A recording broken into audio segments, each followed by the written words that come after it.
everybody, something a little different today. We have a Octopill we're going to build from Fatal Mentality Designs, or fatalmentality.com. This is a DIY prop controller, 4 or 8 channels, and the variant we're doing will have MP3 control as well. So you have to get a few different things. First, you get your Octopill kit from Fatal Mentality. That includes your printed circuit board, a switch, button, some risers, terminal. Pretty simple little kit. They do have some they pre-make, but they also sell them not pre-put together. You can save a few dollars. Plus, I think they're sold out of the pre-assembled. So they also throw in some nice stickers with my order. Thanks, guys. They look great. You need, in addition to that, a Arduino Nano little controller. This is basically a computer. Pinouts on the bottom there. USB charging, or USB power or communication. Here is the power supply, 5-volt wall charger. Here is the MP3 shield. And again, I'll put links to all these parts on the bottom of the video. This is a serial MP3 player 1.0 from Amazon. Oop, try not to drop it.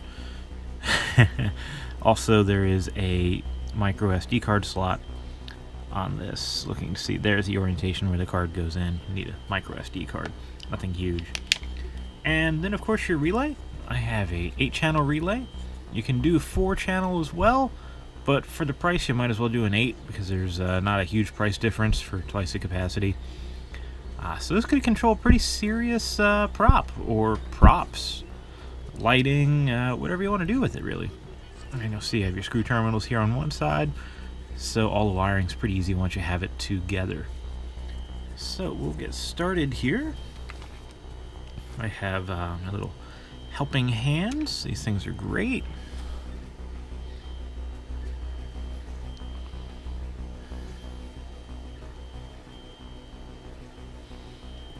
And they tell you to first off start with the small things. So I'm going to put on the button for actually the play button control here.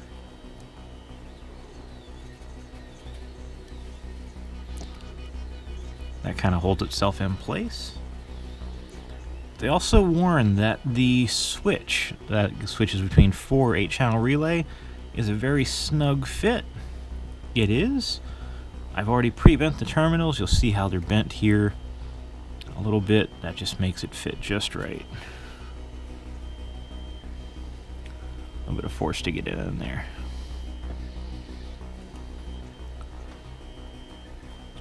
Alright, and with those two things in there, I will flip the board over and get to the soldering.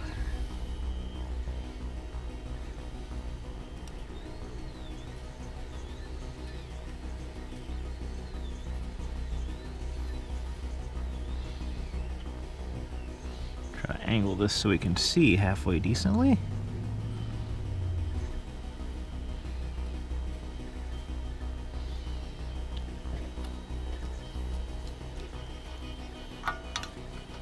Using my fancy schmancy Radio Shack soldering iron, thing still works great. Do a little tinning.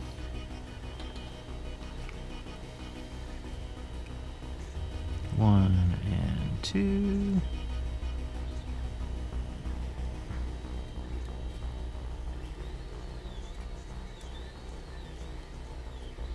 I'll be picking up a new iron soon. I'm not exactly happy with the performance of this one as of late. It's just too slow.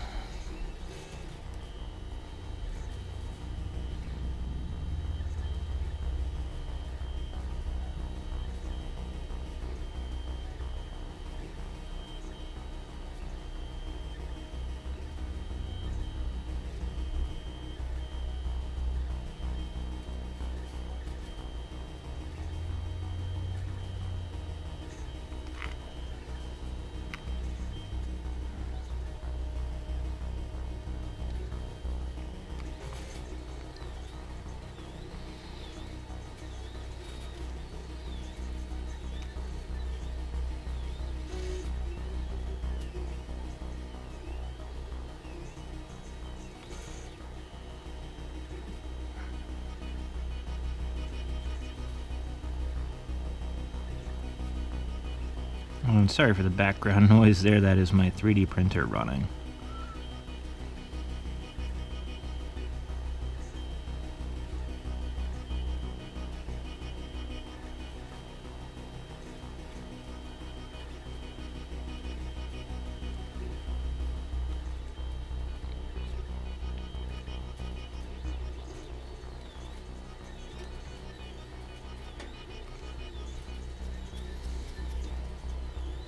Yeah, it looks like this one did not take too well.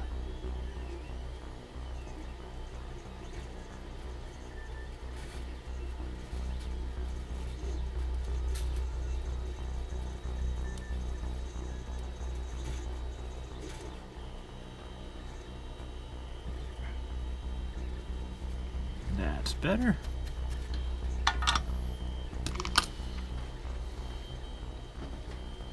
Checker joints, they all look good. Little splatter there. Remove that with a desoldering tool.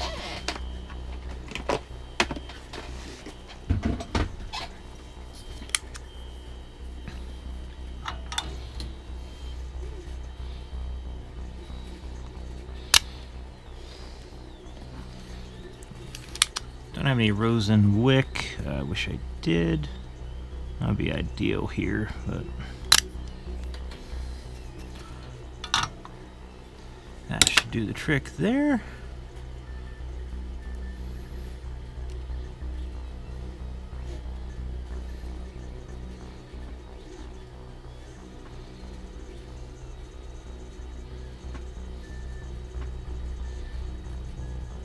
These pins are pretty close together, so we have to be a little careful here.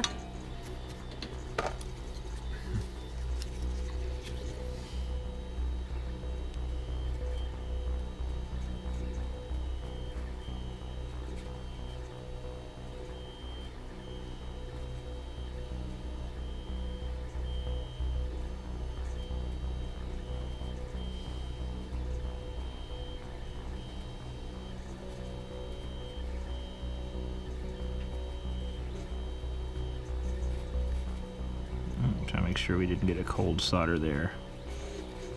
I believe we're good.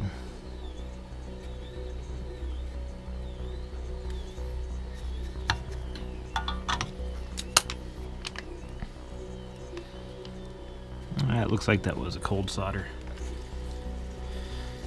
It's working in very tight space.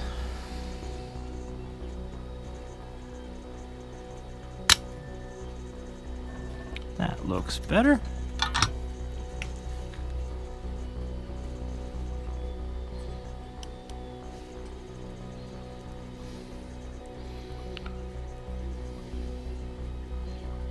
All right.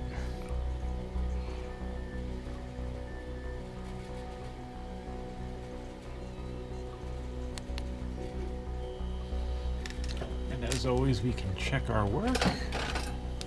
Pull out a multimeter, throw it into continuity mode,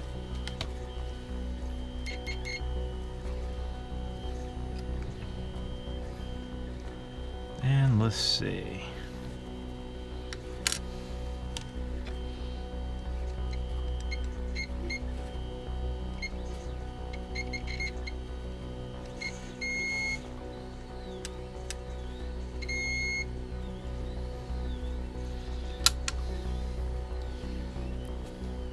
Slightly easier said than done.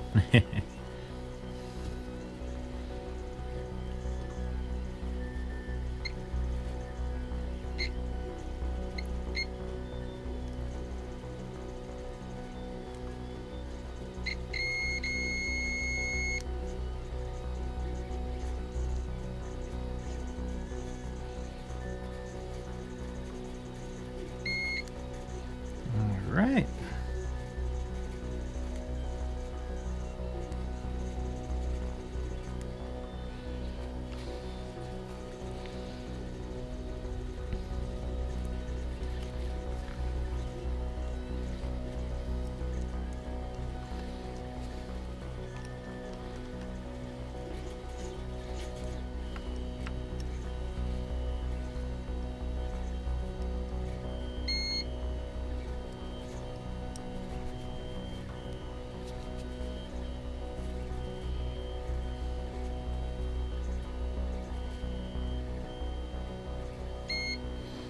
Alright, work checks out.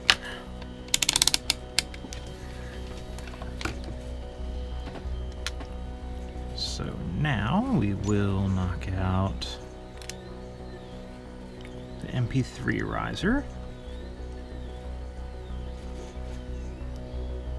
Just to make this a little easier, I'm going to bend the outer pins out just a hair so it doesn't try to run away on me quite so quickly.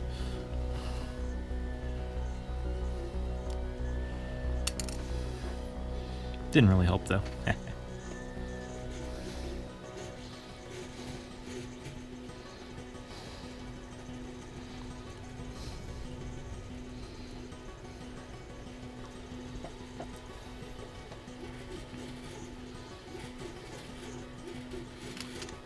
Just gonna use gravity to hold things in place for me.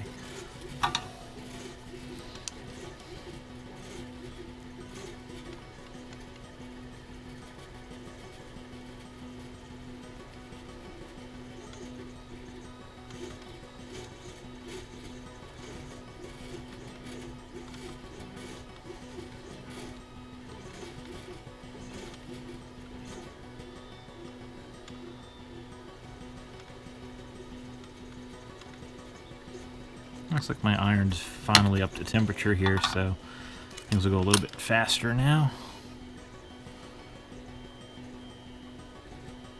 Alright, clean solders. Or clean solder joints, rather. No splatter between them, so now everything's moving well. I'll just scratch off that little bit of solder right there. There we go.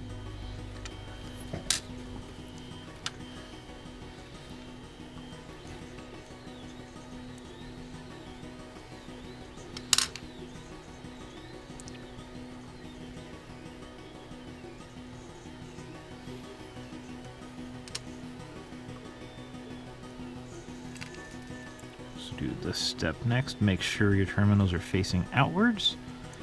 Otherwise, well, it won't be so easy to work with, obviously.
Alright, those two joints are clean.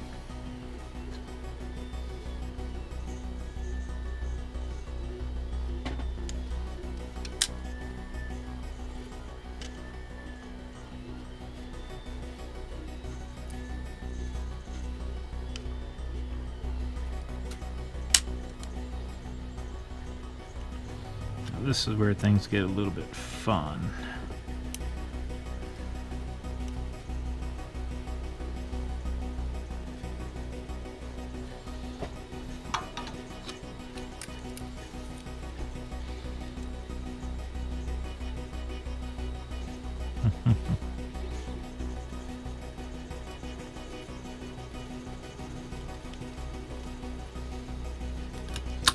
Let's see, get creative here.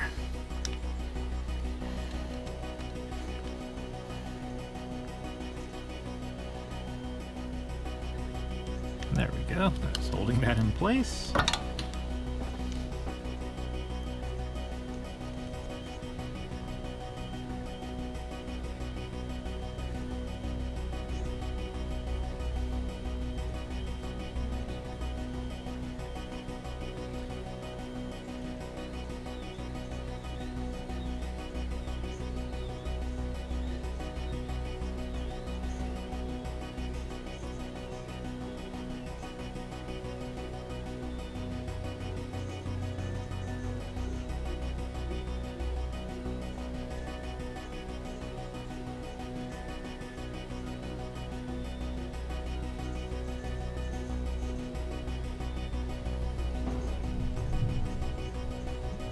Again, the outside two first, followed by the middle piece.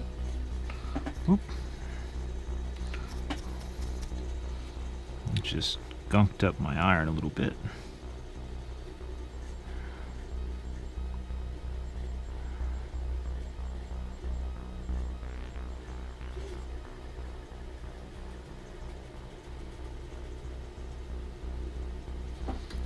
There we go.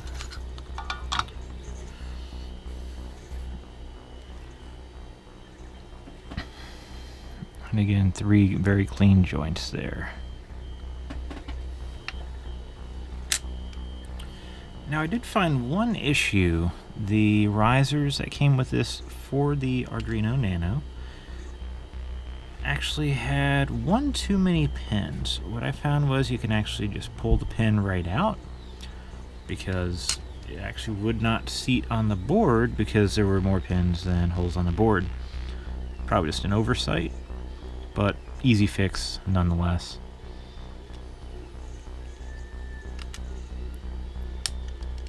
Next step,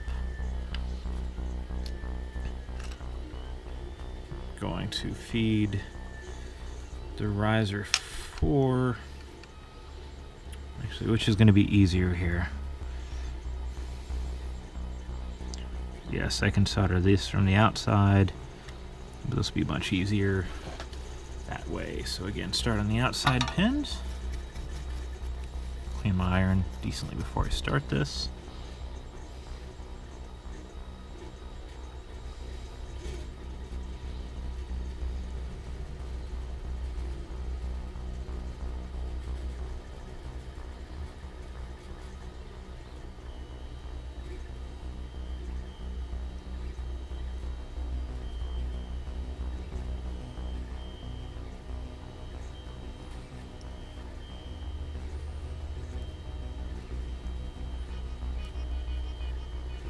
Once I have a few of these pins secure, I'll move this up to the helping hands.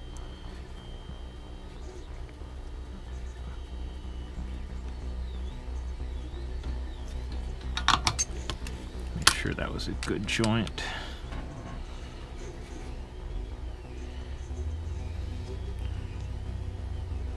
Yes, although I'm going to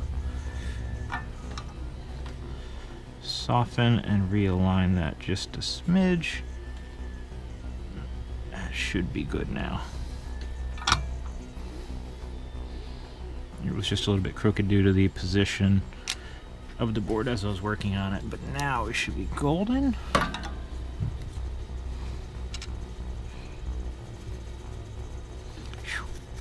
So much oxidation.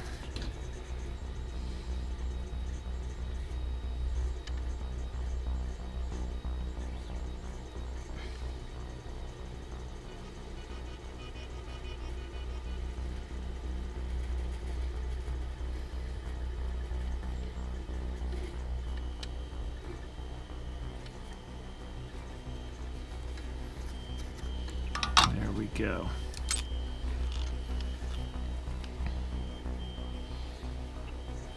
So you can see it's lined up very well with the circuit board there.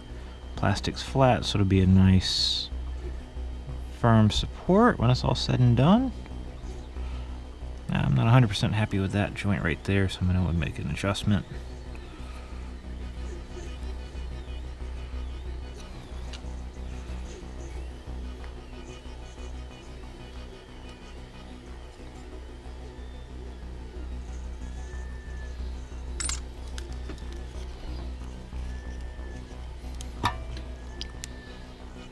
Just a hair short on how much solder I like to see. There we go. And I'm just going to hop around a little bit.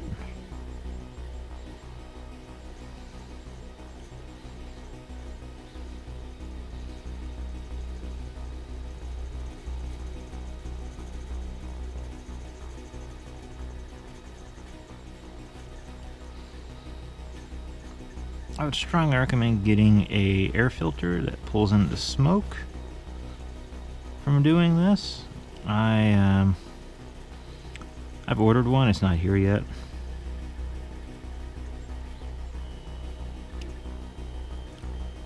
because unfortunately when you're soldering, the smoke just tends to go in your face. So either blow it away or hold my breath, which is less than ideal. Do as I say, not as I do. You know how that goes.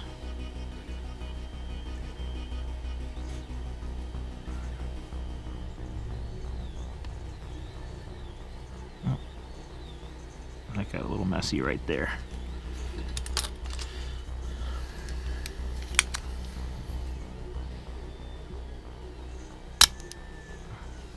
There we go.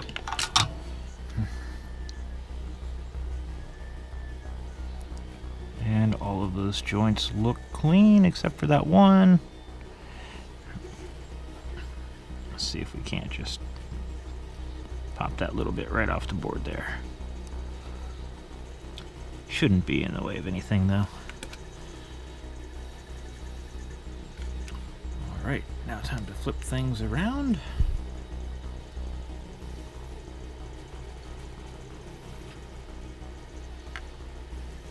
This is a riser for the Arduino, and again, watch your pin location since you have that one spare.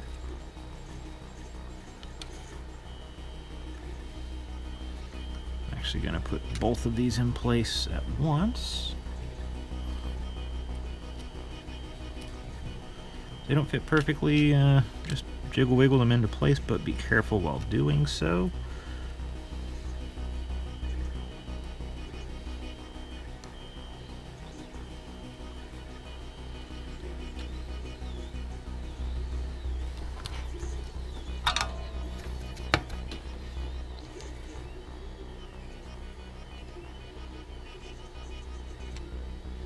Start on the outsides.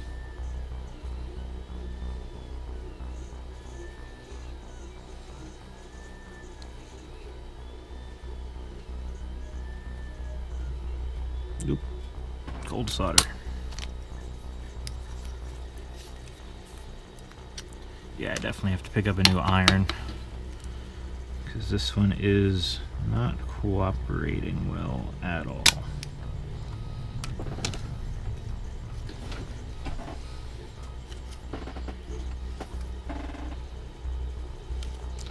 Very careful not to melt your riser with your iron. Sounds silly, but it's easy to do.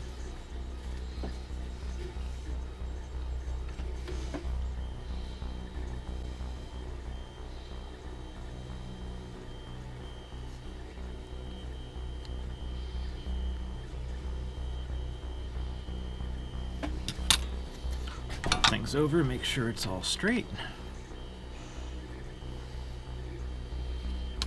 Okay, so this one, I'm not really too happy with either of those. That one's actually decent, but this one needs to get some pressure.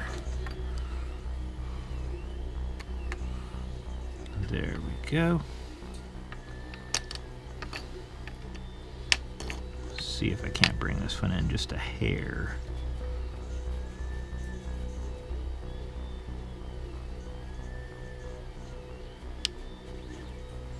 Much better. Can't see any light through either side now, so my risers are nice and snug to the board.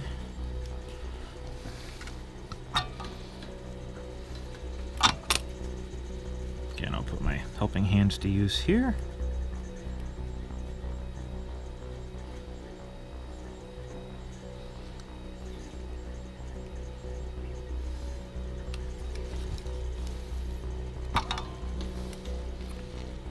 Back center in the shot.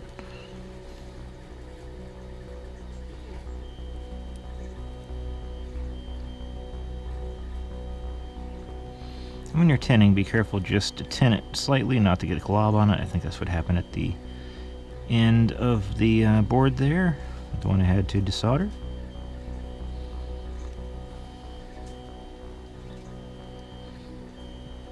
And once you're tinned up to temperature, these go pretty quickly.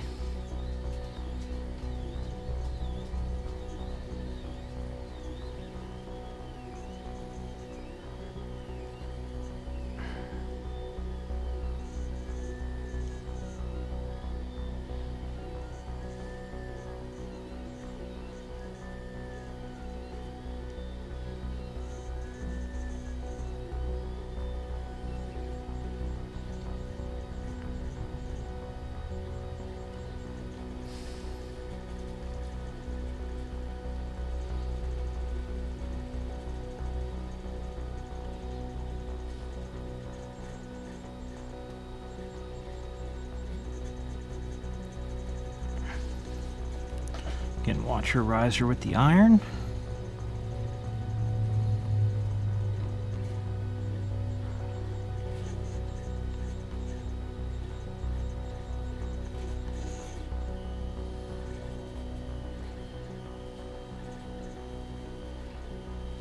Oop. Cold solder there.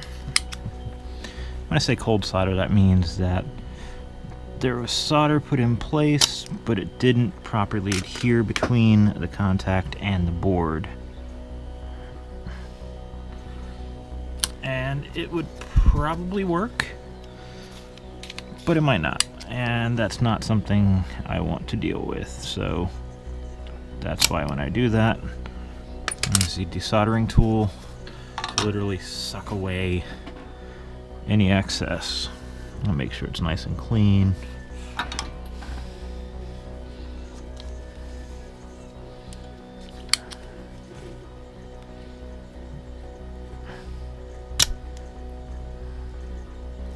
The last thing I want is a bad joint causing strange issues down the road, especially during the show. That's no fun.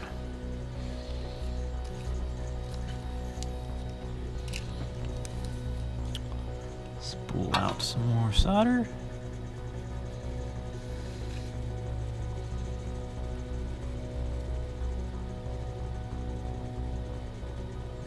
This part is just going to be, unfortunately, a little bit difficult, but not too crazy.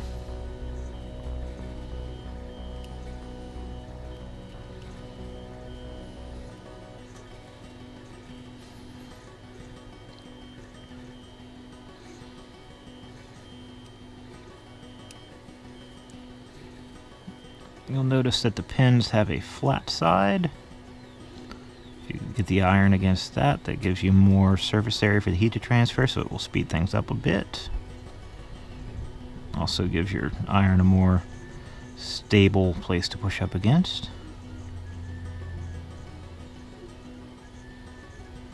I do have magnifying glasses for these helping hands. I personally don't use it because I see pretty well up close.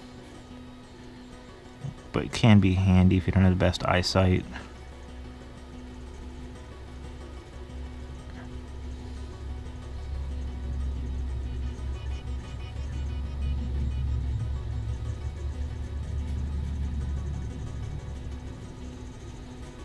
Do a little extra tinning there. Sometimes that's all it takes.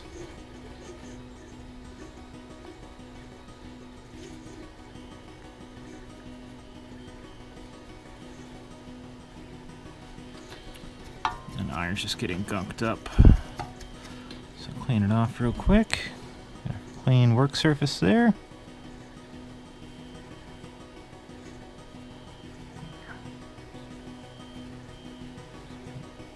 I also recommend a finer tip iron for this work. Again, like I said, I have one on order. It's just not in yet, and wanted to get this board done.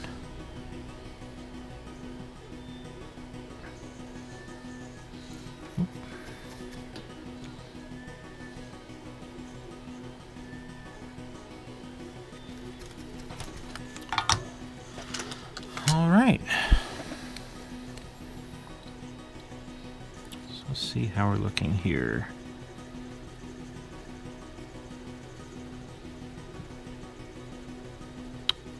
Not a fan of that joint right there. Outside of that, it's looking pretty clean. I'm just going to redo that one real quick.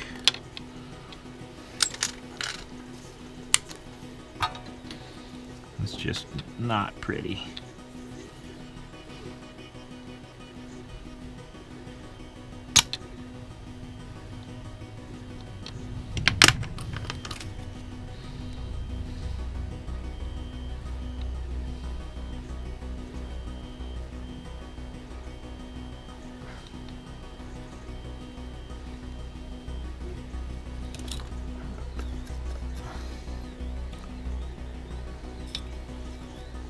Alright, looks better. So there you go. You have the Octopill fully assembled. This is the input for a motion sensor trigger, your risers for the Arduino Nano, your relay out. This is an 8-channel, so I'm going to flip the switch to the 8-channel side, and your MP3 input. So I'm going to go ahead and land the Arduino Nano on the board. Again, you want the USB facing to the right. And make sure, again, that you have the pins lined up correctly. This should line up and slide in pretty well.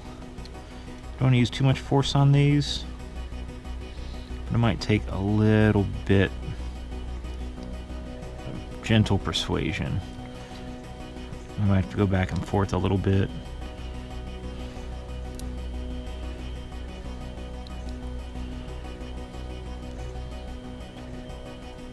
But yeah, no more force than barehanded, and it's comfortable to do with bare hands, because you definitely don't want to damage the pins off the board. Not that you can't fix them with an iron, but you don't want to. So that's set. Here we have our relay board.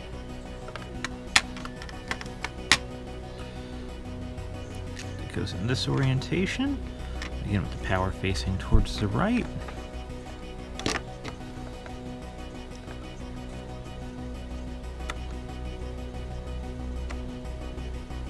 That's seated at home. And here is the MP3 board. You'll see your markings, RX, TX, VCC, and ground. You want to make sure those line up. And the MP3 board can find its way home as well.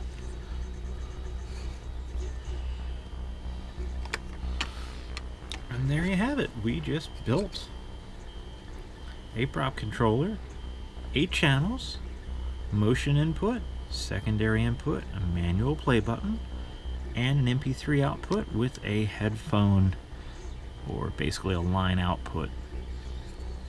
So these things don't have to be $120.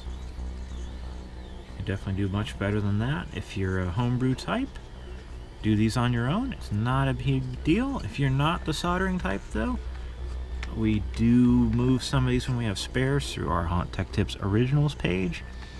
Basically, we do the hard work and you do the rest just to make things work. I have a USB Mini, ironically from the GoPro that is filming this. I'm gonna plug into power and see what we get.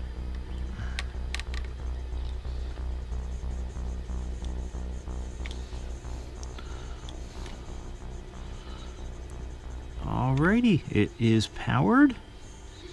That's receive, transmit, power, and line, I believe it is. So it is ready to roll. There's no program in it right now, so it's not going to do anything at the moment. So we just have to hook this up to a computer with the free programming software. I believe it is the Octobanger software, and we'll get this programmed up. But that is your basic assembly process right there. Not too difficult.